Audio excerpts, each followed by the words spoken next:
everyone, welcome to Inclusive Design and Disability. Some thoughts on making virtual learning spaces more accessible to everyone. My name is Lindsay Kahn. I am the Director of Advising at Fielding Graduate University, and I've been here for 11 years. I also just finished my doctorate in education from USC. And I've had an interest in working in disability services for almost 20 years now, but I've really been doing it since I came to Fielding, so the last 10 years. Again, I encourage you, if you have questions, comments, or ideas, notes, whatever it is that you want to share, I encourage you to share either by just unmuting yourself. You can raise your hand, you can put it in chat, you can put it in direct message or to everyone message in chat. I want to be really flexible on how you can interact with me, because that's one of the principles for being accessible in a virtual environment or any environment, is to have a lot of flexibility in how people can interact with you. So quickly, the agenda, introductions and safe space. We're going to talk a little bit about language, inclusive language, very briefly about models of disability and laws that protect disability rights. And then we're going to talk about principles of universal design. And then I have some discussion items, or we can have questions at the end. So let's jump right into it. First of all, introductions. I think because it's recorded, I probably won't ask everyone to introduce themselves, but if you want to in the chat, I encourage you to. But mostly I want to say that when we're talking about identity politics, there's a good chance of saying something accidentally that's offensive. I just like to propose that we do our best not to purposefully use offensive language and to gently point it out if you disagree with something someone says. We can't get better at this if we're afraid to practice because of the fear of misspeaking. And so also what's offensive to you might be the preferred language of someone else, so be open to that. And as I've mentioned, I encourage you to interact with me throughout this presentation as you feel comfortable doing. And let me know if you need me to slow down or explain something more. As I said, I've been working in this space for 10 years, so we may be coming at this from a different angle, and I want to make sure that you get the most out of this information.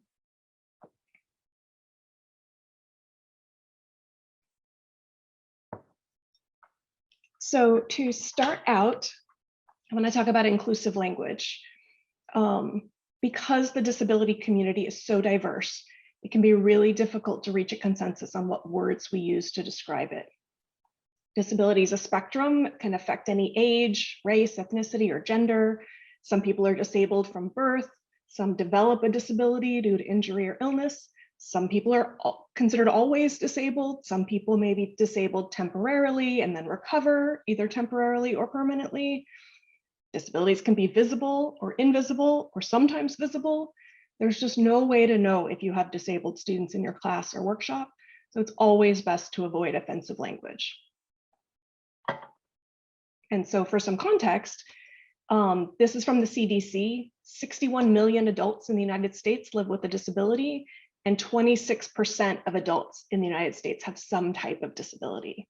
They may not identify as disabled, a lot of people don't, but never assume that there are not disabled people around you. And then this little infographic I thought was interesting because it talks about the percentage of adults with certain functional disability types, the highest being mobility at 13.7%. Then cognition, serious difficulty concentrating, remembering, or making decisions, that's 10.8%. Independent living is 6.8%, hearing is 5.9%, vision 4.6%, and self-care 3.7%. So just to get an idea that actually cognition is right up there with mobility as a disability, and cognition disabilities are very difficult to see. They tend to be invisible. So the first thing is to ask individuals what language they would like used to describe their disability. If someone is willing to trust you by disclosing their disability, you want to make sure that you earn that trust by referring to them the way they prefer and not outing them in front of other people if that's what they prefer. You just have to be sensitive to the fact that there's a deeply entrenched stigma about disability, and not everyone's willing or able to disclose. So respect their privacy. Don't share their status with other people unless they specifically give you permission to do so. And keep in mind that the space that you're in may matter. If you're at work, it may be more dangerous to talk about disability than at school or in your private life. So, just be really respectful of people and their information. So there are two major ways for speaking about disability. There's person-first language, which is where you would say a person with a disability, a person with visual impairment, a person with ADHD. The intention of that is to reduce the dehumanization of disability. But a lot of disabled people prefer identity first. Disabled people, blind people, deaf people, like they use that because it's a large part of their identity, and that is their preference. And so some people just use the two styles interchangeably. Some people prefer one or over the other. Please just ask the person if you aren't sure what their preference is.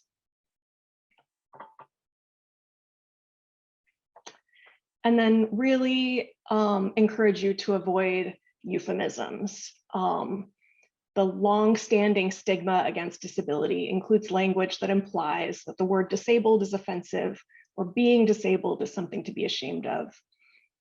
Some of the euphemisms like differently abled and handy-capable are considered condescending or infantilizing. There's no reason not to use the word disabled. It's not considered offensive. So it's there's an acknowledgement in this on the slide about the term special needs as is used by parents of children who are disabled, and so that can be okay. Just if you're talking about adults, special needs is considered kind of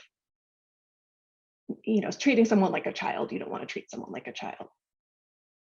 Does that make sense? So, and then this is the most important thing. Avoid offensive language, even as a joke. If you retain only one thing from this presentation, this is the thing I want you to remember. Don't use the R word. Don't let other people use the R word. I can't even say it because it makes me so angry when people use it. If someone is doing something silly, unwise, thoughtless, short-sighted, all of these things, use those words. But try not to use these really offensive slurs against disability, people with disabilities.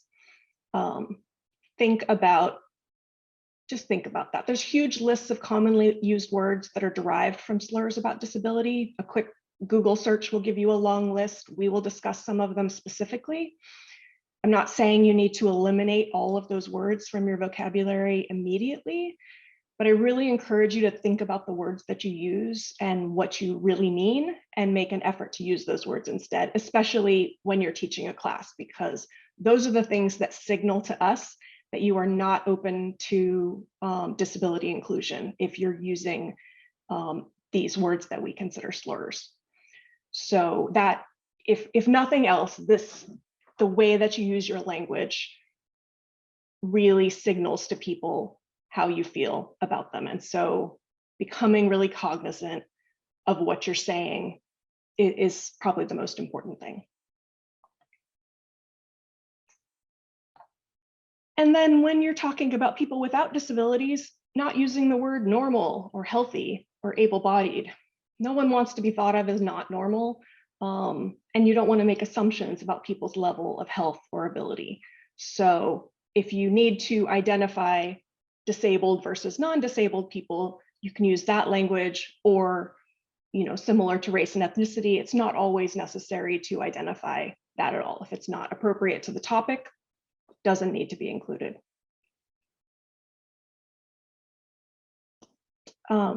And then just quickly, not all disabilities are illnesses. Not all people with disabilities are patients. Being disabled does not mean that a person is unhealthy. So not to equate wellness and health with, being non-disabled, and then being disabled is automatically being unhealthy. There's a lot of, there's a big range in there. And so making sure that in your head, you're not equating those things.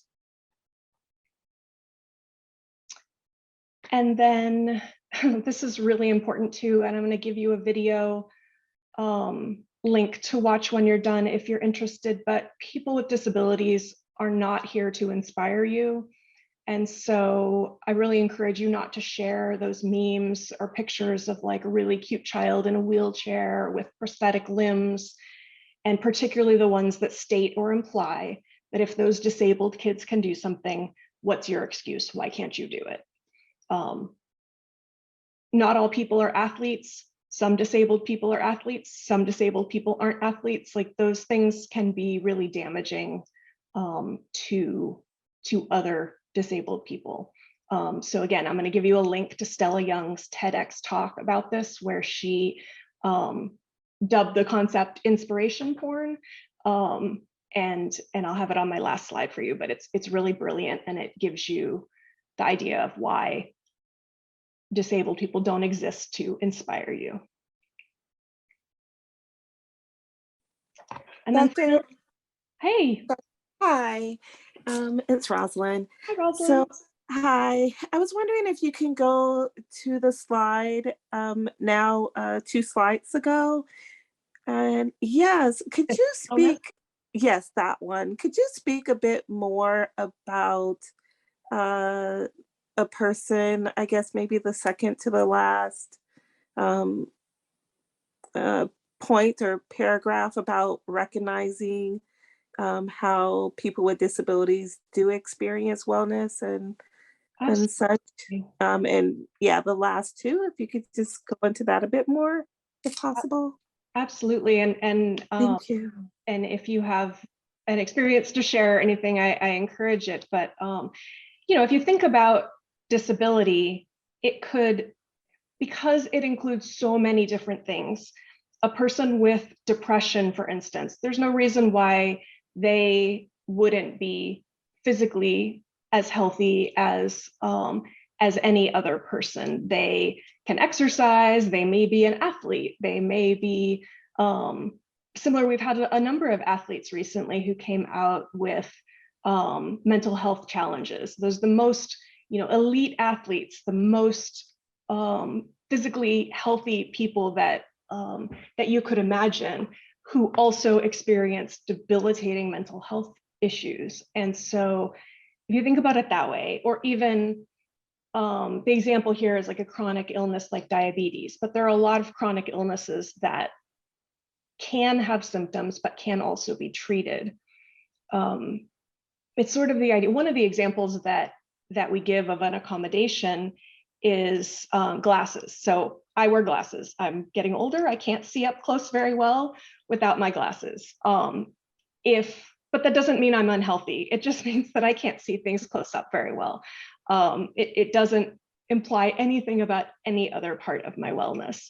And so you mostly just don't want to exclude people from an activity because you have an assumption that they would not be able to participate.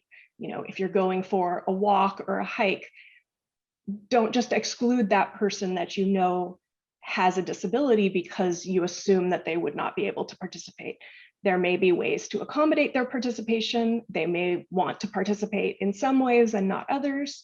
Mostly, I think, and Rosalind, you tell me if you agree, but I think just don't make assumptions about what people would want to be included in and what people would be able to do. Just ask. I feel like people are generally very open if you give them the opportunity to share how they want to participate. Yes, most definitely. Thank you for that. I think about invisible disabilities and when people don't understand that there are things that you can't do, but you look like you should be able to, or people who are, in wheelchairs. I have a cousin who, um, has a debilitating, lives with a debilitating genetic disease, and he and his sister, and he does way more things than I'm able to do. I mean, I have a disability. I don't mind saying that. I actually have several. um, but being in a wheelchair is not one of them. And, I just think it's like sometimes people, and part of that is just with society of like what we see and all of what you shared about people on social media sharing, these memes and click on this and then, well, this person is able to do it and they don't have any limbs. You have no excuse to not, do these things. And I think there is a lot of that during the um, COVID-19 pandemic, where most of our lives were lived on the internet. So a lot has been spread. And I think it's in some ways possibly makes it even more difficult for people to be able to absorb these things that you're saying to us already and putting them in action in a good way, where people feel that they are doing the right thing and being politically correct by not using certain language and not realizing that, I mean, it's just so much bigger. I just really appreciate all of this, and this is great. I mean, yeah, Thank this is you. great. I appreciate that. And yeah, and it can be hard because sometimes those memes or things, they do celebrate the accomplishments of someone, which is amazing, but you just have to watch where it shifts from celebrating someone's accomplishments to using those accomplishments to compare to other people and what they can and can't do. So so that's a big one, and I thank you for that. Let me scooch back to this very short list of some of the worst words that you can use and some alternatives that would be more acceptable. Again, I Google search and bring up hundreds of words like this. Words we use in passing, like crazy, stupid, lame, dumb. Those were all originally slurs against disabled people. And so, I use those words. I try and hear myself when I do and think that next time I'm going to try and use a different word. So just be cognizant of your language, and those they're kind of shortcut words. They're easy to use, but maybe don't exactly describe the situation that you want to describe. And there are some terms, crip or cripple, for an example, that are in the process of being reclaimed by disabled people to refer to themselves, but it's not something that's considered okay for other people to use. So for example, if you saw the movie Crip Camp, which I encourage everyone to see, that is, is a term they can use to refer to themselves. It is not something that you would want to use to refer to someone. And that can be confusing, the difference there. But, when in doubt, try not to use these words that are more slang words. And so this is the end of the section about inclusive language. So if anyone has any questions or more discussion about this, now would be the time, or we can come back to it at the end. I have a quick question about a term. Absolutely. What about impair, or speaking about an impairment? That I would think is generally okay, because visually impaired, hearing impaired is considered a way of describing. Not all people who are visually impaired are blind, and not all blind people would use visually impaired. So it's just where you would ask the person what they prefer. But visually impaired to me implies a larger spectrum than just blind. So it can be more Right. inclusive to use that kind of term.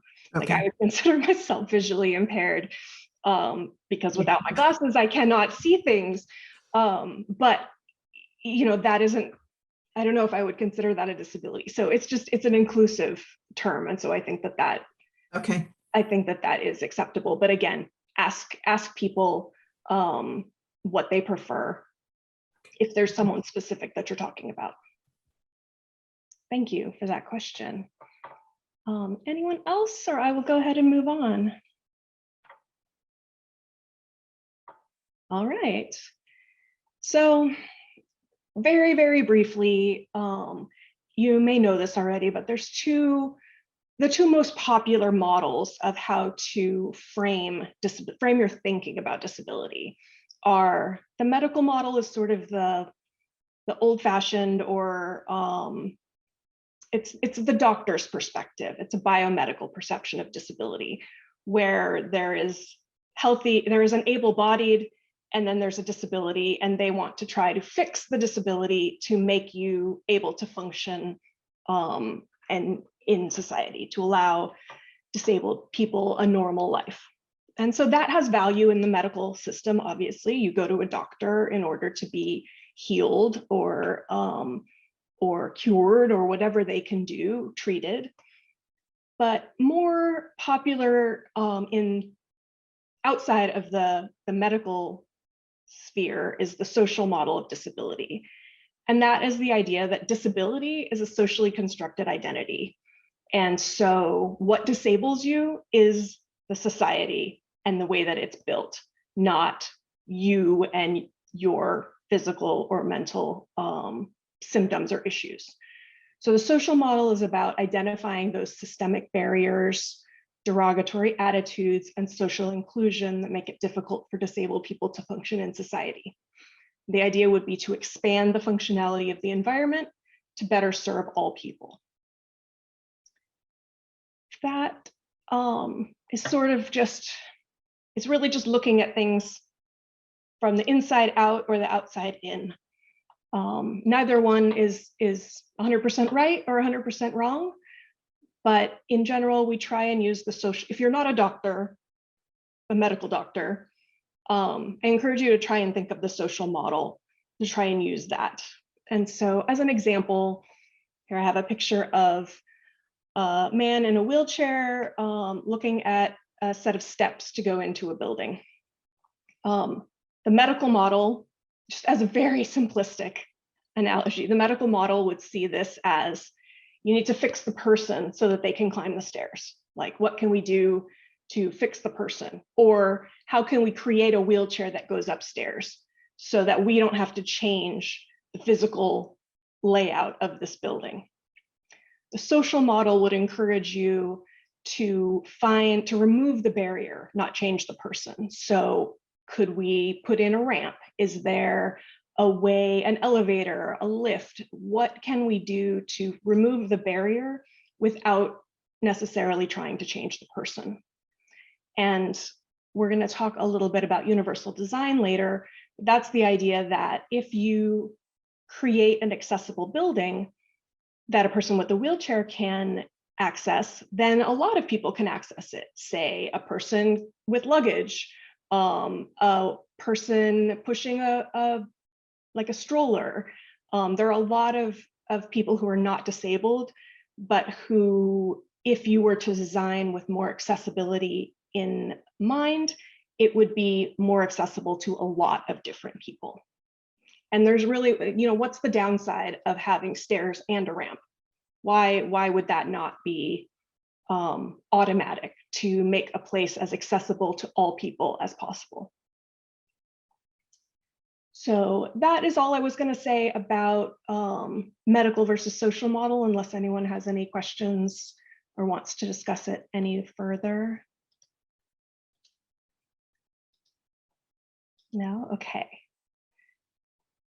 And then really, really quickly, because I am not a lawyer, These are the main laws that you hear talked about in higher education and public space. There are additional laws related to kindergarten through 12th grade schools, but I'm just going to talk about these three. So Section 504 of the Rehabilitation Act was passed in 1973, but as I recall, was not actually enforced until much later in the 70s. But it only covered places that were funded by the federal government. So schools are still, universities like Fielding are still subject to Section 504. The Americans with Disabilities Act was passed in 1991. It's very similar to Section 504, but it applies to every type of government organization and establishment. I think above a certain number of employees, but I'm just going to say everyone. And those two laws, disability was very broadly defined as a physical or mental impairment that substantially limits a major life activity of an individual. And then those major life activities were defined as caring for oneself, performing manual tasks, walking, seeing, hearing, speaking, breathing, learning, and working. So beyond that, they did not name any specific disability or illness. They just said, if you have trouble, if you have a substantial limitation on a major life activity, you are considered disabled for the purposes of this law. The Amendments Act of 2008 expanded that definition to include reading, concentrating, thinking, and communicating. And so those are the things that tend to really affect students, obviously. The ability to read, concentrate, think, and communicate, very important for college students. And so that's why I wanted to include that. It's very recent, 2008. I think most of us probably remember that year well, that these things were included. So all of these laws require that if an individual is otherwise qualified to, for example, gain admission to the university, they must be provided reasonable accommodations to allow them to participate. So that is the end of my legal talk. Does anyone have any questions about these laws or anything up until now? No, okay. Let's talk about, Lindsay, Ron? Yeah? Yes, hi. Do you foresee that there are any additional laws that might be, implemented, or ones that are being worked on, for like in the near future or so, I guess? Not that I'm aware of.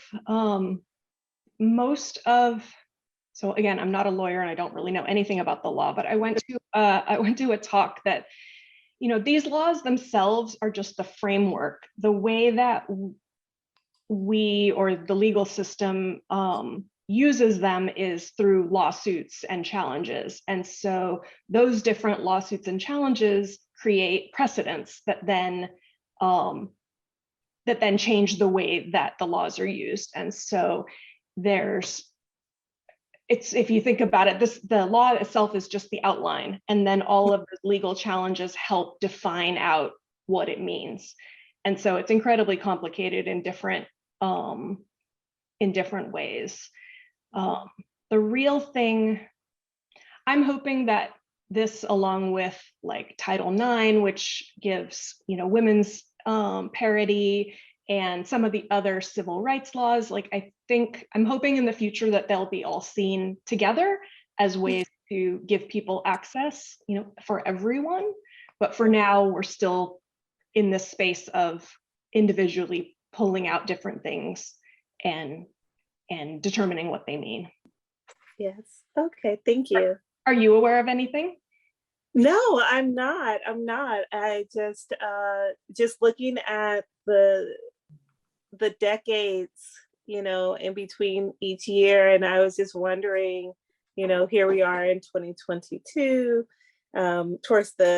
making our way towards the end of it, or in the middle of it, and there's just so much going on. I just wondered if there was a larger, as you said, like this framework of a law in place to help with perhaps like some of the lawsuits, or I don't know what they are either, you know, like, but yeah, just looking at like the time frame and wondering, do we have another act? You know, to- honestly, I do think that because of COVID, and how many people are suffering with long COVID, Mhm. and just the physical and mental consequences of these lockdowns and the last couple of years, I think that what I've been reading is that the number of disabled people is going to increase a lot. And so unfortunately, the more people this affects personally, the more interest there will be in laws. So I think we may see more things. And oh, Carl, do you have something to add? I know you're more involved in the political side of this. Yeah, there's in the technology side, so there's also the section 508, which is requires that information communications and technology are accessible. So that's a big part of what I do. And then there's also, it wasn't until 2006, but there's also the UN Convention on the Rights of People with Disabilities. So if you're doing anything that's international in scope, and there's also that's like another model almost of that's almost like a third model. It's like a human rights model then too in the literature. Excellent. Thank you. Thank you for sharing. So let's move on to reasonable accommodations, which is really, I wanted to talk about the laws only because that is that's what mandates the accommodations, but you don't need to understand the law.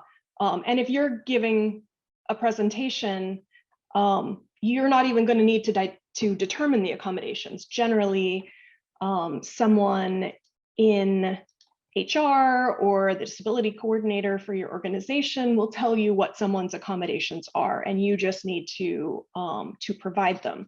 But I thought it would be useful to talk a little bit about how those accommodations are determined, just because sometimes when, I'm sure as an instructor, it's quite irritating to constantly be getting these letters saying, okay, but this student needs this and this student needs this. And so I wanted to sort of talk about how someone like me determines what is a reasonable accommodation. So again, under the ADA and Section 504, once a person has identified themselves as having a disability and they are otherwise qualified, then they're entitled to reasonable accommodations. So reasonable accommodations do not in any way provide an advantage to the disabled person. They only help to eliminate some of the barriers of access. There's no way to make a really level playing field. The accommodations really only chip away at the barrier. And if you think back to the medical model versus the social model, reasonable accommodations help modify the environment, not change the person. So what happens is that accommodations are always individual. There's no, okay, if you have this illness or this disability, these are the things you get. It's always depending on the individual person, the barriers that they're facing, and how best to ameliorate them. So for some students, it's something like a note taker or having a class recorded, having a transcript available. I don't know if you noticed, but I turned on the subtitles. So if you want to see subtitles as I speak, they're available to you through Zoom. There are things like extended time on exams or flexibility with assignment deadlines. But no, as the instructor, I want you to know that the accommodations may not be exactly what the student or person with a disability requests, but it should be something equivalent. So maybe they want 100, extra time on everything, unlimited extra time.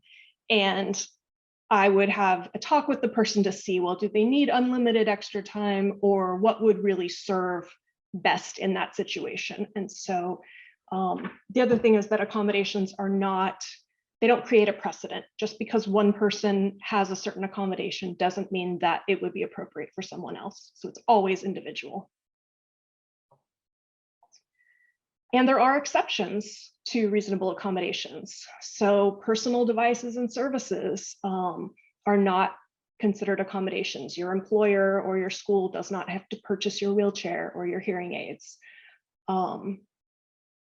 There are other organizations that would help with that, hopefully. The second one is undue burden.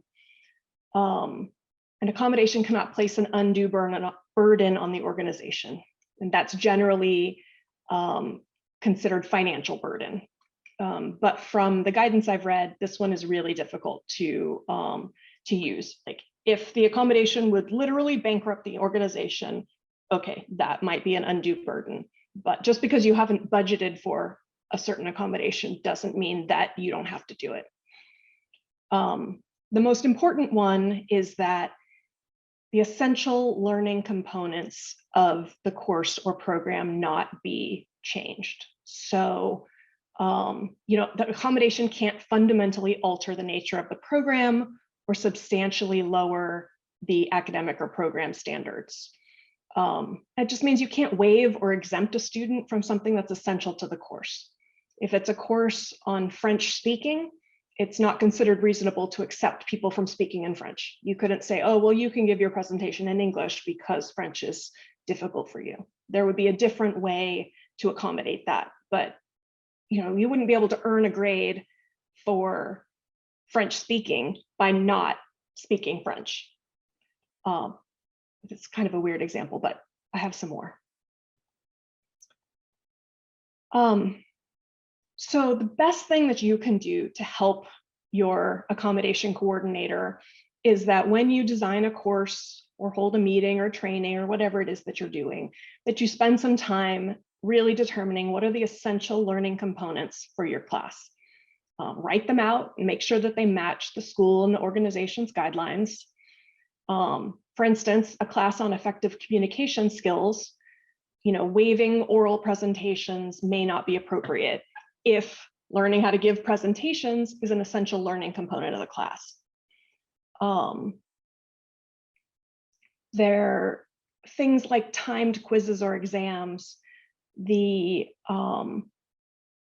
legal things that I've seen, the precedents that I've seen have been that is it really essential that the student be able to answer the questions quickly? Like, are they training to be an EMT or an emergency room doctor where split-second decisions save lives? Or is the test time just because you don't want people to be able to, you don't want to give them time to cheat, or you don't want them to spend too much time on this? And in that case, being able to communicate the answers very quickly, just may not be necessary for that class. You really have to think about, why do you want it to be timed? And does it need to be? Would taking a little bit longer to work on that be unreasonable? So really, really thinking through that.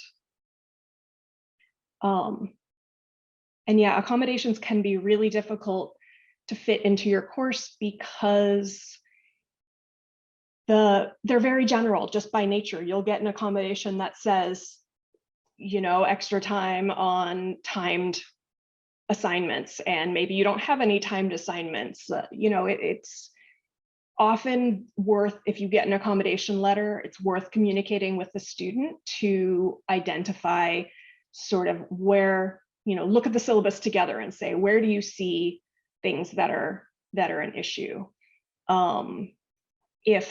If it is a presentation and a person has a lot of anxiety and maybe can't give a live presentation, could they create a video? Could they record a video of their presentation and provide that to you instead?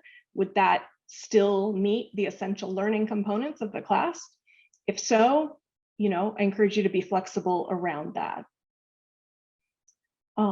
And so this is the end of talking about reasonable accommodations, unless anyone has any comments or questions or want to go into a little more detail. Actually, I'm curious about Gigi's comment in the chat, and if you had any examples, if you're willing to give an example of what you have found challenging for group projects. Yeah. Yeah, absolutely. Gigi, are you willing to share your experience there, or I can? I guess. Can you guys hear me okay? Yes. Sorry. I've just come off of 22 years teaching at an R1, and I do a lot of group projects.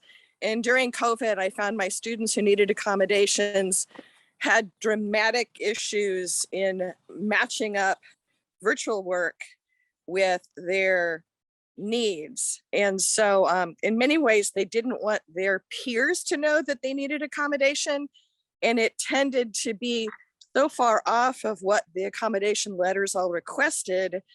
And I'm, as a faculty member, not supposed to know what the challenge is that's being accommodated, which I appreciate.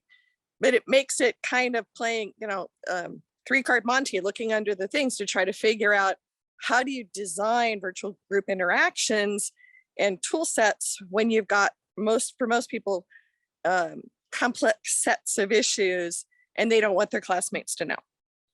Absolutely. And we're actually going to talk about that a little bit later when we talk about universal design. But I thank you for that example.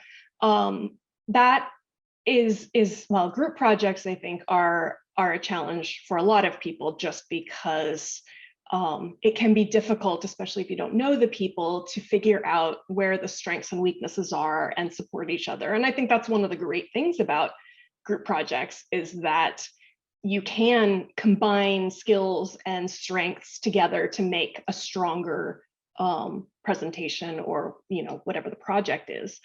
The key, I think, would be sort of facilitating that, either allowing an alternate assignment. If a student, just the group project is something that's going to be too challenging for them for whatever reason, is the group project really an essential part of the class, or is it just a way to engage students in the material? And if so, then is there an alternate way that students can engage independently, if that's what they prefer, or slightly differently, but still meeting the essential learning components of the course? And the other thing is flexibility so maybe there's a group project where one person presents the information, one person does this background research, one person does this, where they don't all have to do all of it, but they really can tailor it to their own strengths. So let's talk about it a little bit more when we get to universal design, which is coming up next. Okay, so universal design was intended, it's a concept that understands that many people, not just disabled people, benefit from a more accessibly built environment. This is, like I mentioned, about wheelchairs and strollers and luggage and all ramps helping all of those things. So these are the principles of universal design, intended as principles of physical design for architects and people designing buildings and common spaces. So equitable use, really thinking through how to make a space useful and equitable. Flexibility in use, so people can be using the space in different ways.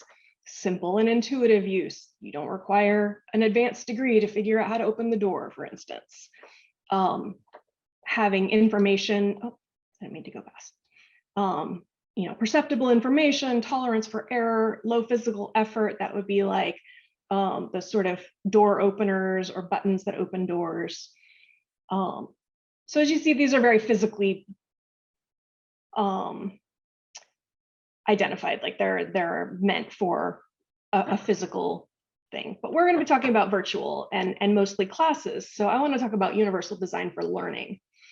And this is something that is new-ish, but is really not necessarily thinking about disabled people in specific, but thinking about everyone.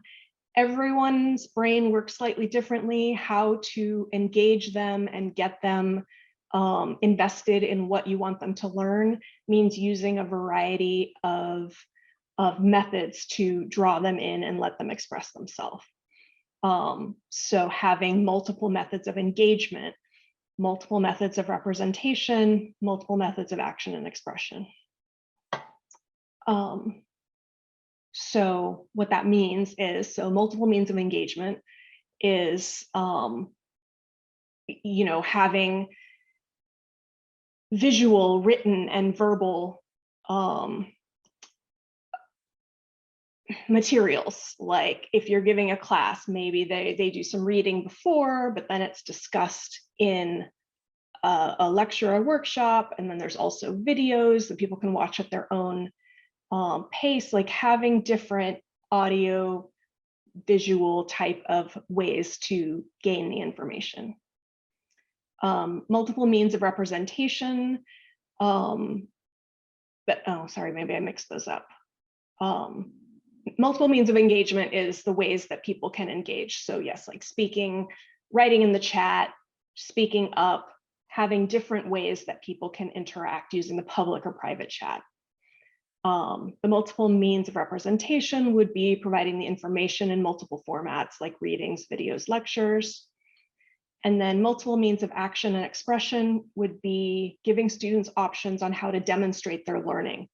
So essays, tests, presentations, projects, not necessarily requiring students to do all of those things, but you could, but maybe giving flexibility that they can choose to write a paper or give a presentation or maybe create a website or a video, or, you know, there's a lot of really creative ways that people can demonstrate their learning and that will really engage people more than the typical, you know, 20-page paper at the end.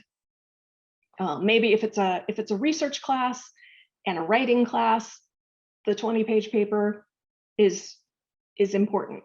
But if it's, say, a class on, I don't know, education, you know, sociology, something, maybe a project, a group or individual project would be more engaging for the student and get them more excited about the material.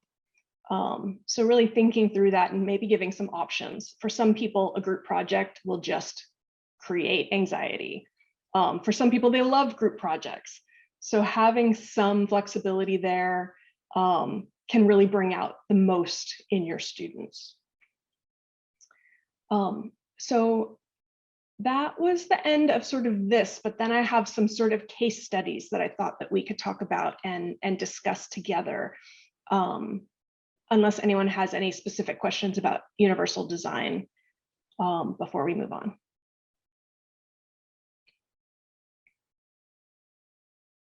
Okay, well, I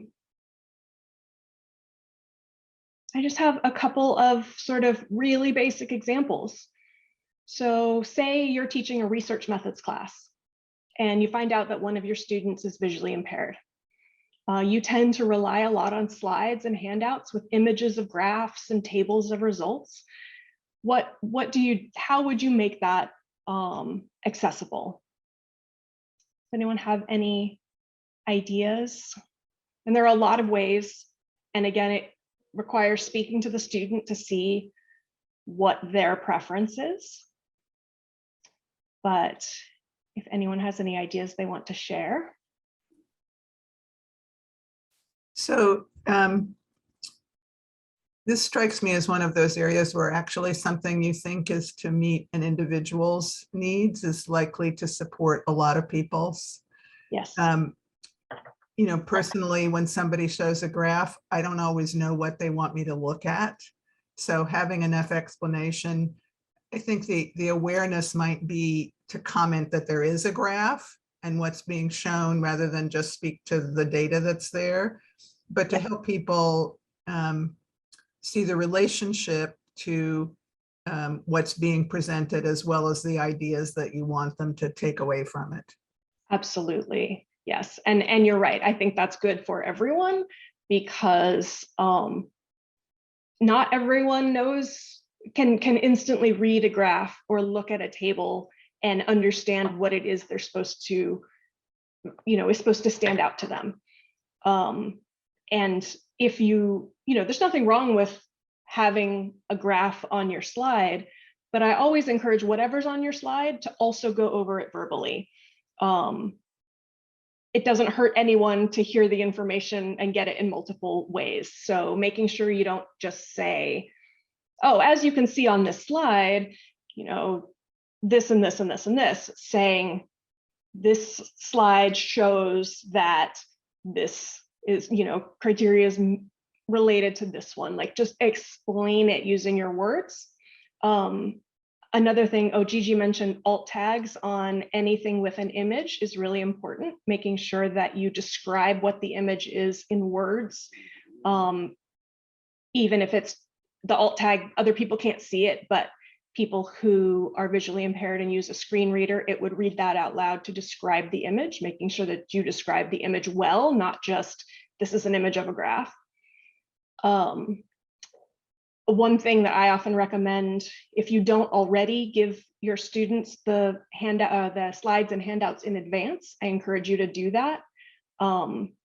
It can be really helpful to people to be able to review what is being covered in advance. For the visually impaired student, depending on their level of vision, they might be able to blow those images up large enough that they can see it, or they can use their software to read it to them, and it just gives them a chance to be on the same playing field during the lecture when everyone else is perceiving the information live. So yeah, any other thoughts on that particular case study? I think that this is an example of where the multiple means of representation, multiple means of giving the information will be really useful for a lot of people. A quick question, actually. So I have some awareness of how to work with something in Word to make it more accessible, but I'm realizing that I don't know anything about the accessibility of PowerPoint or of slide mechanisms. And so maybe you could just speak to that for a moment. Is it more challenging? Would they benefit from a version that's in Word? I usually recommend PDF, but that is another thing that you might ask. If there's a specific student who needs it, you might ask them what format.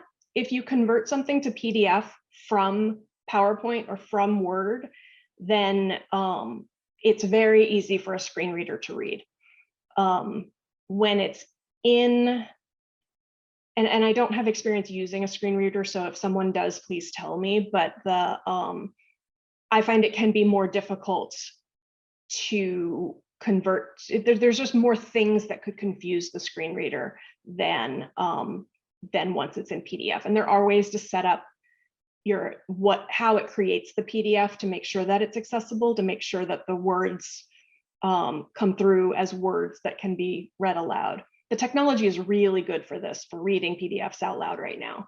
So the one thing you really want to avoid is if you have photocopies of, say, a book or an article that are not, they've maybe been photocopied and they're photocopies of photocopies, that with all the background kind of noise, but image noise can make it really difficult for the screen reader to figure out what the letters are.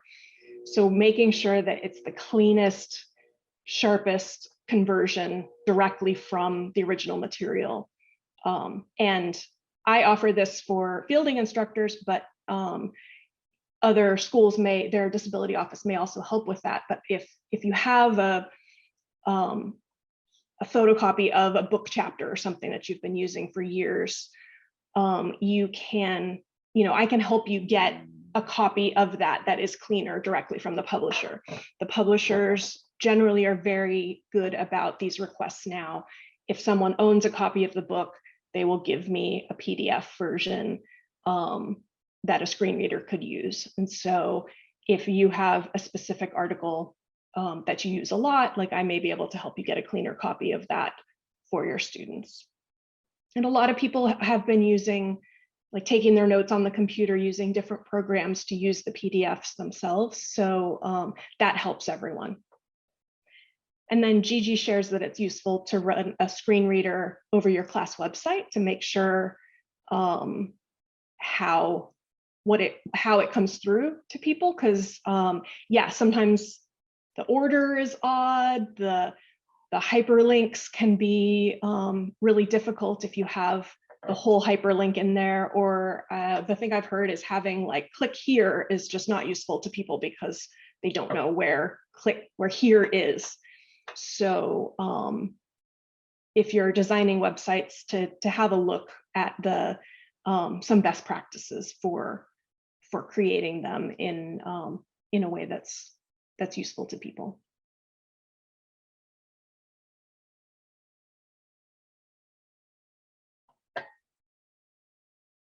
Okay, and then, so the next case study I was thinking of is, hey, you're teaching scholarly writing, and a student asks as an accommodation to present that information verbally rather than writing. How would you address that?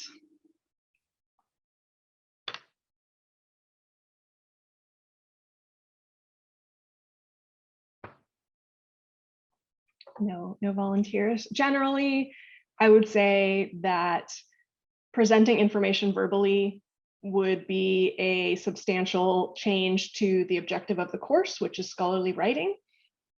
And so for me, I would talk with the student about that. Now, it's possible that if one of the assignments is just to show your understanding of APA style or something like that, that could be done verbally.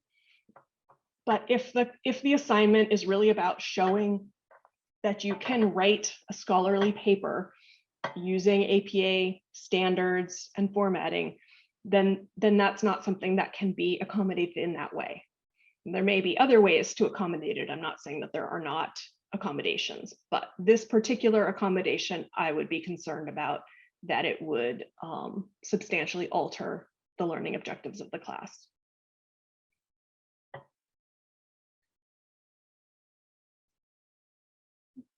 Thoughts on that?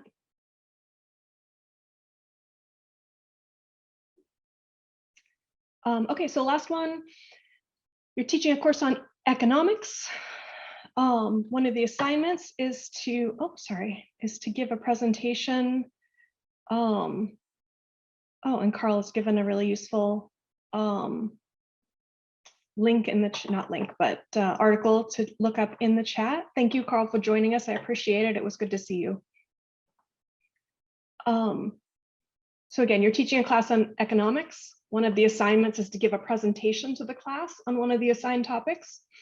A student with severe anxiety asks if they can be exempted from the presentation. Any thoughts on that?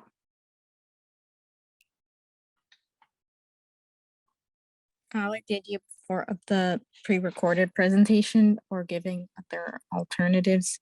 So sometimes it could be a blog post or another type of assignment as well that also demonstrates competency. Yes, exactly. Thank you, Lisa. Yeah, it's a class on economics. And so presentation skills, unless it's a class on presenting information about economics, there's no particular reason why a presentation, a live presentation would be required for this type of class. So yes, a video recording or a project or even a paper seems like it would be a very reasonable accommodation. Oh, and I see a note that you can't copy from chat. I will see if I can figure out how to turn that on. Okay, that is set to everyone.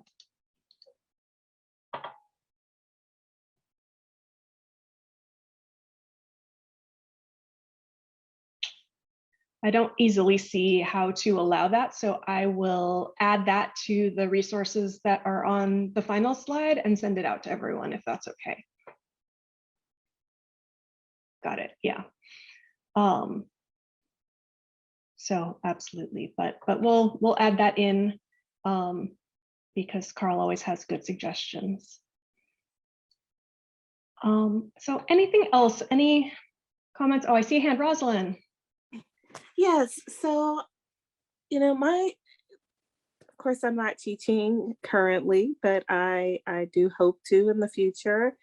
And I'm wondering, with all of these scenarios and others, would it be, you know, I would want to be a teacher who any student can come to and be able to share what is working, what is not, and such. But what is it that, you know, that a professor would be able to do so that the student knows that these are options? And especially because they differ for each person, as you mentioned, even if they have the same or similar diagnoses, what their needs are would be different in the way that it would come, you know. Absolutely. Yeah. So. Yeah, absolutely. That's a really great question. I'm glad you brought that up. I'm going to give on the next slide where I have the resources, there's actually a self-paced course on Coursera that's from the University of Pittsburgh on disability awareness and support, and it was designed for faculty, and they go over a lot of this. But it is a sad fact that what makes something accessible to one person can make it unaccessible to someone else. So there's no way to design a course that's universally accessible to everyone. So the best thing to do is in your syllabus on the first day of the class, and as often as needed, state that you are, you know, show yourself as an ally. Say, I understand that, you know, there are different levels of ability and comfort in different areas, and I encourage individual students to come talk to me privately, and we can discuss the syllabus or any concerns that you have. Just sort of demonstrate that you're open to that and invite people to come to you.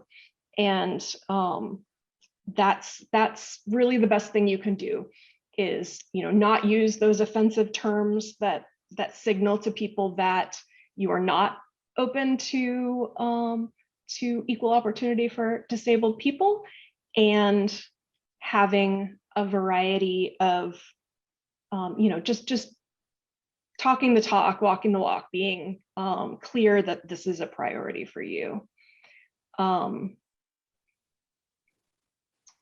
Gigi mentions in the chat that small practice presentations early can help everyone with anxiety, and I would agree. And taking some of the stress out of it by making it, you know, pass, no pass, or, you know, if you do it, you get credit, kind of a thing.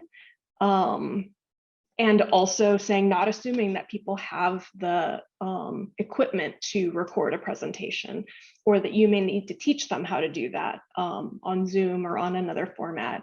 So just not making assumptions is a good one. Signaling that you're open to a discussion about things is a very good place to start. And not calling people out. Like if most people are writing a paper, but one person's giving a presentation, you know, you don't have to explain to the class why that's happening. That's just how it is. And that can, you know, not identifying students specifically is a big one, unless they specifically want to be identified. Rosalind? Yes, along those lines, without of not calling people out, if you notice that there's a student who is perhaps struggling, or, you know, they're turning in their papers late, they're not turning in papers, or doing the equations or something, you know, and I know that not all teachers would perhaps be discerning when it comes to this. Or some, unfortunately, probably wouldn't even care. But if you do notice, how can you let that student know that they're, you've made the announcements and such to the entire class, but you see the struggling and you want to be a help, but you don't want to call that student out, right? You don't want to, say, almost be like accusative in a way, I Yeah. see you squinting. Does that mean, like, do you have problems with your sight or something? Because you don't want that student on an individual level to even feel, so are there ways to do that appropriately? And that would probably differ for everyone, I'm sure, but are there examples or suggestions you can give?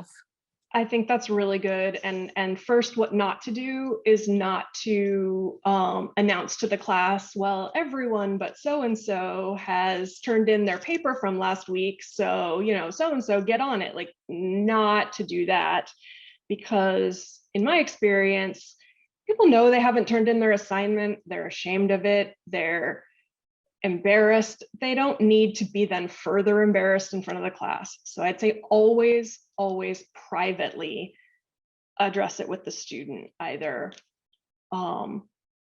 after class, by email, by chat, however it is that you interact with people. And Linda has a great suggestion in the chat saying, sending an email to say how things are going.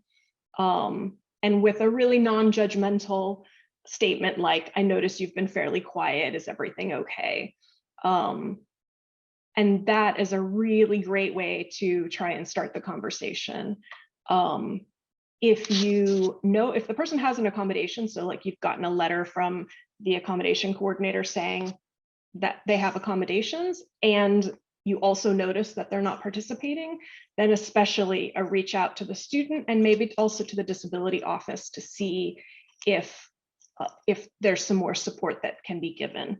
And the earlier the better, because once you get behind in a class and all of those feelings of,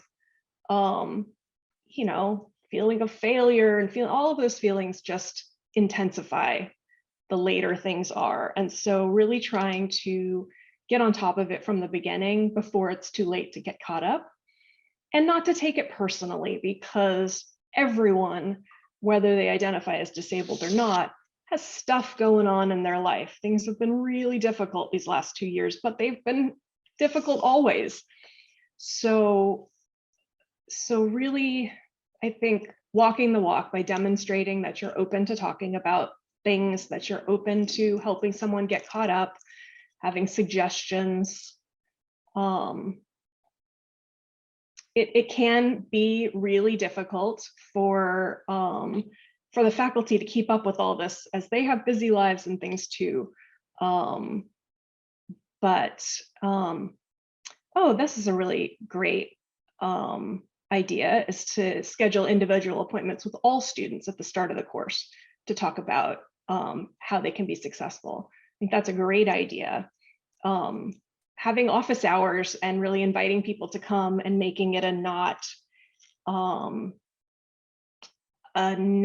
you really want to not create barriers by seeming really unapproachable, or the ways that people do to sort of signal, well, I have office hours, but you don't need to come, or just be as open as you can. You can put boundaries on it. You don't need to be available to people 24/7. You can have your boundaries. I'm available on Thursdays from this time to this time. Just come and talk to me, kind of a thing. Yeah, and office hours. Office hours are interesting, because I feel like it's a nice way to say, I'm here at this time if you want to talk to me. If no one shows up, well, then you have more time to work on whatever you're working on. But some people would really have trouble asking for an individual appointment because they have that anxiety about, for some people, it's just about taking up time they don't feel like they deserve to take up someone's as important as a professor's time. And so you just want to show with your words and actions that that's not the case. And if they don't need the office hours, great. That means that you are giving them all the information that they need through the syllabus, through class, through their readings. So seems to me like that's a best case scenario.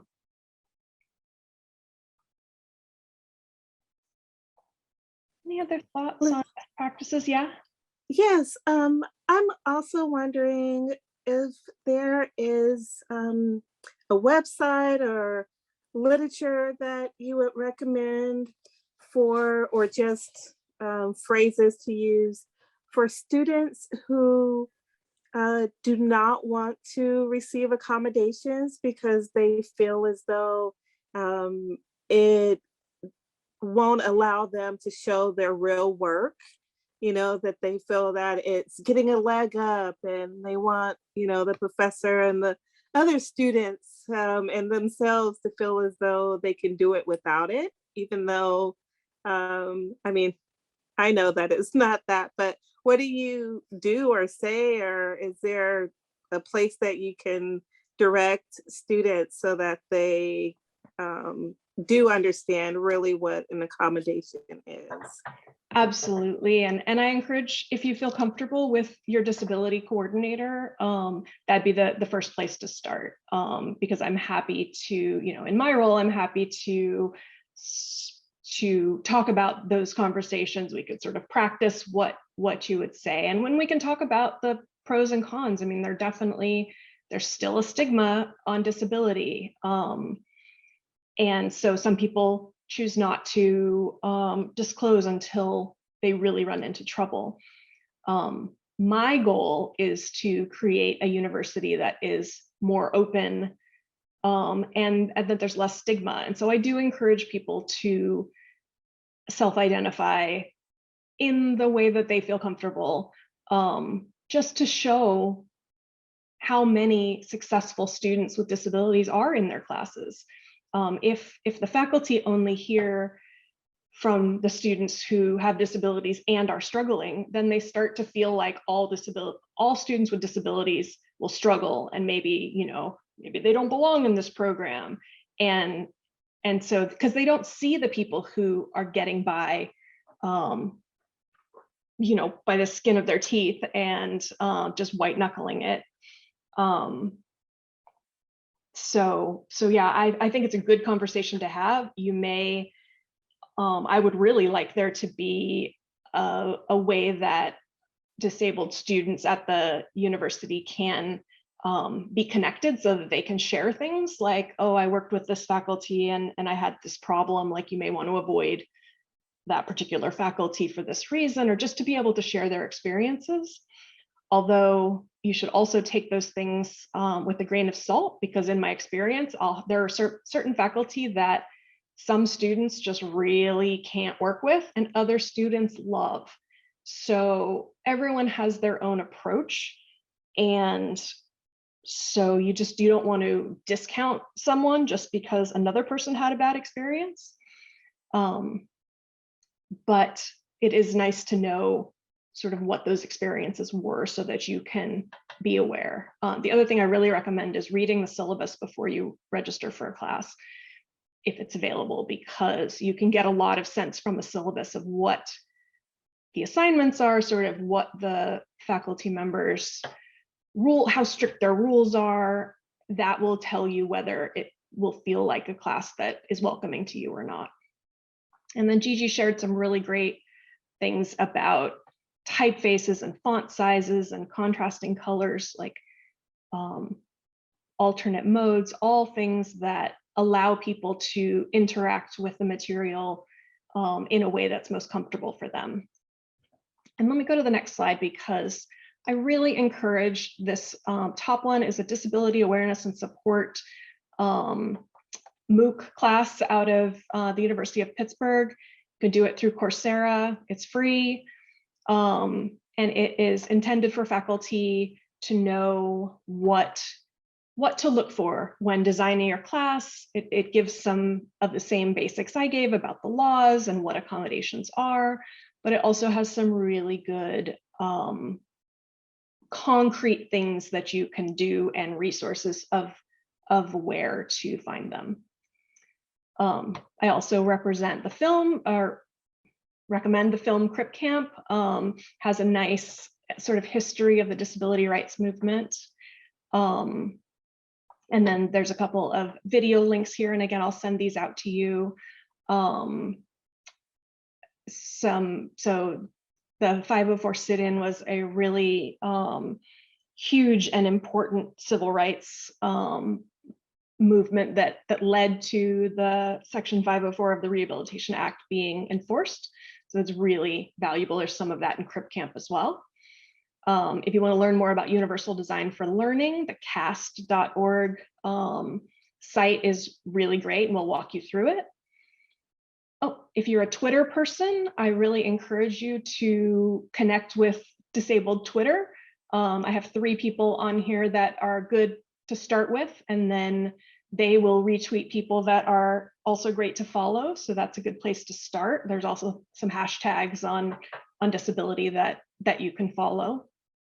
And then the APA has a disability resources toolbox on their website that has resources both for students and for instructors, specifically in psychology, but a lot of it is general. And I will definitely send out the slides afterwards, and including some of the links that you've left in the chat, because that is great.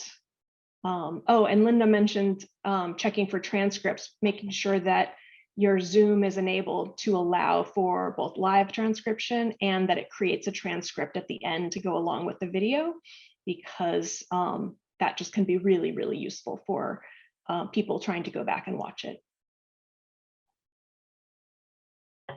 And always, if you assign a video, make sure that it has subtitles. There was a psychology video that didn't have subtitles, had been uploaded to YouTube before they automatically did subtitles.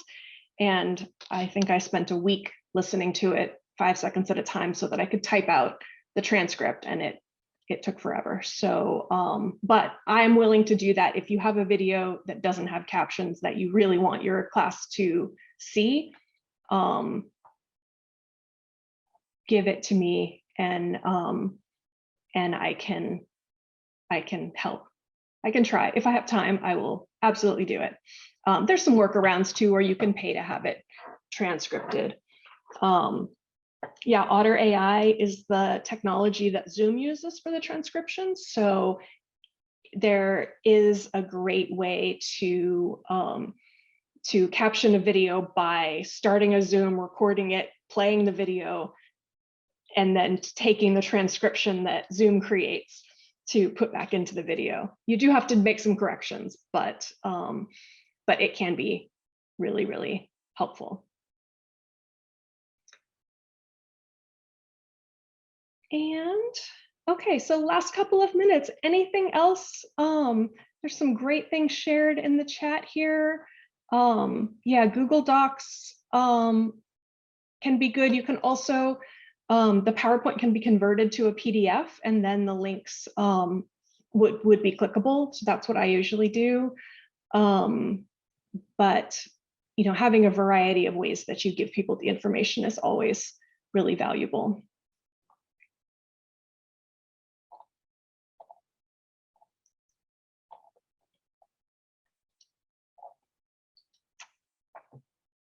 So final thoughts. Thank you guys for coming. I really appreciate it. It's a lot more people than I thought would show up at 9 a.m. on a Thursday. So I appreciate that. I appreciate that I see some of my friends and colleagues here, and students and alumni that I've spoken with. And I appreciate your interaction throughout this. It is really great. And if you have ideas, if you have suggestions for things that fielding can do better, please send them to me. Let me put my email in the chat. But I'll talk to Hillary about how we get this out to you. But if you ever have my email.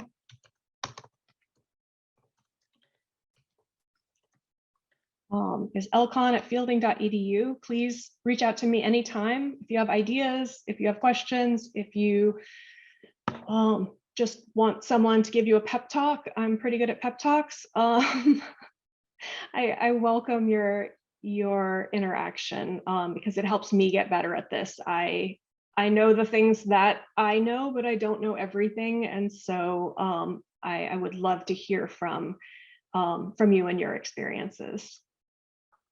So thank you so much.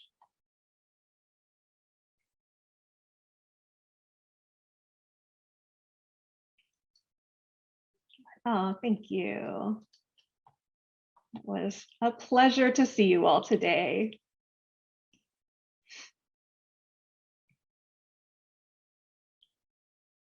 Thank you.